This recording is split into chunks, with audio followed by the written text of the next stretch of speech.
Hello दोस्तों, कैसे हैं आप लोग। उम्मीद है सभी लोग अच्छे होंगे और स्वागत है आपका अपने यूट्यूब चैनल दृष्टि फॉर ऑल एग्जाम में। चलिए आज का हम टॉपिक शुरू करते हैं। आज मैग्रो वन के बारे में जान लेते हैं आप जल्दी से। और ये आपके एग्जाम में कई बार पूछते रहता है कि कितना एरिया है भारत में जो मैग्रो वन के अंतर्गत आता है, कितना परसेंटेज के हिसाब से कितनी वृद्धि हुई है, या कौन सा राज्य है जिसमें सबसे ज़्यादा मैग्रो वन देखे जाते हैं। तो आज हम इसको 2 से 3 मिनट में समझेंगे कि कितना एरिया है, क्या है भारत मैग्रो वन की स्थिति भारत में क्या है। तो हमारी जो है 17वीं रिपोर्ट वन स्थिति रिपोर्ट 2021, उसके आधार पर हम चीज़ें जान रहे हैं। अभी रिपोर्ट आई नहीं है, 24 में आएगी, तो उसको हम फिर से 21 से लेकर 23 के बीच में कितना डिफरेंस रहा है मैग्रो को लेके, उसको भी समझेंगे।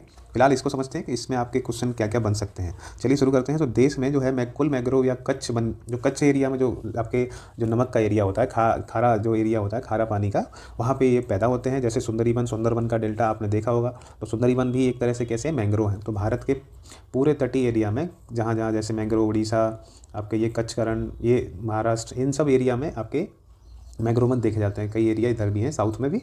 तो ये तटीय क्षेत्रों में ज़्यादातर देखे जाते हैं मैग्रोवन। तो आप ये है खारे पानी के एरिया में कच्छ के वन देखे जाते हो। कितना एरिया है भारत में, तो 4992 किलोमीटर स्क्वायर में आपका कुल जो एरिया है देश का, वो इतना है कि 4992 किलोमीटर स्क्वायर में है। अब ये देश का कुल भौगोलिक क्षेत्रफल का कितना प्रतिशत है, तो 0.15%, यानी कि 0.15% जो एरिया है वो कितना है, किसका है, मैंग्रोव का है भारत में। इसके अलावा 2019 की तुलना में देखें तो कितना वृद्धि हुई है, तो 17 स्क्वायर किलोमीटर की वृद्धि हुई है, यानी कि 17 किलोमीटर स्क्वायर की इसमें वृद्धि देखी गई। 2 साल में इतने किलोमीटर स्क्वायर में इसका वृद्धि हो गई है।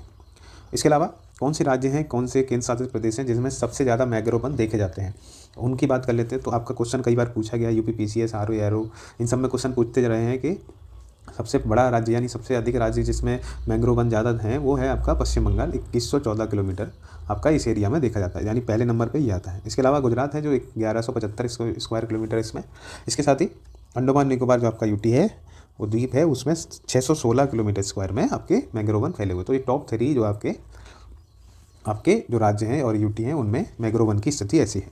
इसके साथ ही हम देख लेते हैं कि किन में वृद्धि कैसे हुई है, यानी कौन से राज्य में सबसे ज़्यादा वृद्धि हुई है। तो 17 स्क्वायर किलोमीटर की वृद्धि हुई, उनमें कैसे कैसे विभाजन है। तो 8 किलोमीटर की वृद्धि जो है उड़ीसा में हुई है, और 4 किलोमीटर की वृद्धि आपके महाराष्ट्र में हुई, और 3 किलोमीटर की वृद्धि जो आपके कर्नाटक में हुई है। तो इस तरीके से देख रहे हैं आपके जो 8 और 4 12 और 12 3 15 किलोमीटर तो इसी 3 राज्यों में हो जाता है, बाकी 2 किलोमीटर अलग अलग राज्यों में और इसमें वृद्धि देखेगी। तो ये आपके लिए है कि उड़ीसा, महाराष्ट्र और कर्नाटक में वृद्धि हुई 8 किलोमीटर, 4 किलोमीटर, 3 किलोमीटर।